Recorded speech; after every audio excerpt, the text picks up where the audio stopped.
So how do you select your high school classes? There are certainly different factors to consider when selecting your high school classes. Beginning with freshman year, there's a little bit more of a differentiation or selection criteria as it pertains to your math course.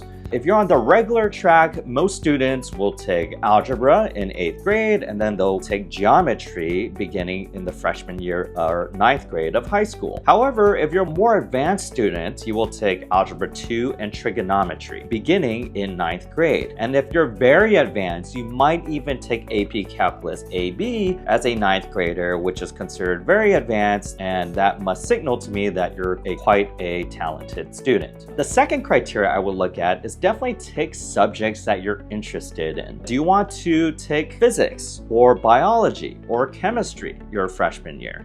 Usually you could choose your sciences, and there's a little bit more flexibility around that, as well as the arts. Do you want to take visual arts or theater arts or orchestra? These are options that you may have early on in your high school career. Beginning with usually sophomore or junior year, you also have the option to double up on a science if you're more science inclined, or take a history course in lieu of doubling up on a science. The third factor I would consider is definitely take a rigorous course load. So you should definitely take or strive to take at least 5 AP exams by the conclusion of your junior year, because that will get you AP Scholar with distinction, which is top 15% of students in the country. Or strive to take 8 AP exams if you're very competitive, and that would signal that you're the top 1% students across the country. The fourth factor I would consider is you should absolutely take AP exams in your field of study. So what that means is if you want to major in psychology, you should strive to take the AP Psychology class. If you want to major in engineering, I would highly recommend you take AP Calculus BC, as well as AP Physics, Mechanics, and Electricity and Magnetism, especially AP Physics C if you're super advanced, because taking calculus and physics are generally requirements for engineering majors. So you absolutely should, at the minimum, take APs that correspond to your field of study or the majors that you would like to pursue when you enter college.